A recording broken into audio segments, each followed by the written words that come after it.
Today I'm here to share about how one person's life has changed. You know, we have so many ministries going on, sometimes events for large groups of people, and sometimes we get caught up in just seeing large numbers and crowds and things that are happening.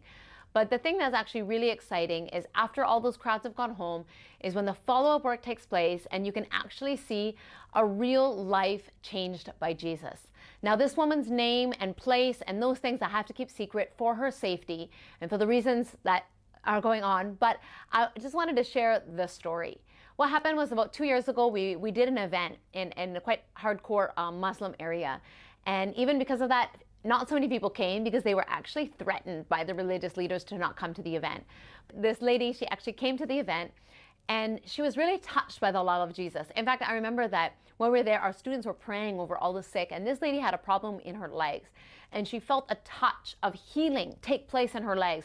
And even though she wasn't even completely healed in that moment, I remember she came up on the stage to testify, and even testified that Jesus had healed her. And I remember when I looked at her, there was something about her, and I just saw God's love pouring down on her. Turns out she'd had a hard life. She was quite depressed. Her family, as she'd had problems, her husband left her. She was in a really down state. And that moment when I looked at her, I just felt, and I even spoke to her on the stage and told her that, like, your Creator loves you in this moment. He's looking down on you. And I remember there's just this touch, and I hugged her on the stage, and she shared in that moment about how she felt a change and a healing take place. And after that, actually, we had some graduates who started going out to that area. It's about an hour away, and visiting her family and her mostly. And in the times that continued, months, and in the last year or so that continued, she was actually threatened many times by religious leaders and community leaders, and even her own family telling her, you have to stop believing in Jesus. You have to stop praying in Jesus' name. You have to stop what you're doing. It's not right. And she had so much religious persecution coming against her. And I'm so happy to say that our graduates kept going and visiting her week after week. And I'll be very honest to say that she wasn't even completely healed. And that didn't even happen. But she kept telling these people, I will not stop believing in Jesus. Jesus has touched me. Jesus has given me peace. He's healed me. And I cannot stop. Jesus is real.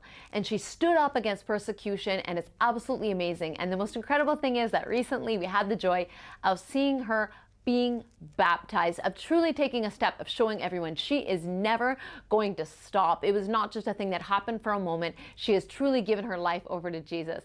And it's amazing to see the work that has happened and this one life that has been completely changed. She is so happy and is so in love with Jesus. He completely touched her and changed her life around. So I wanted to take a moment to encourage all of us as well, to just show us that it's incredible how God can turn a life around and do so much.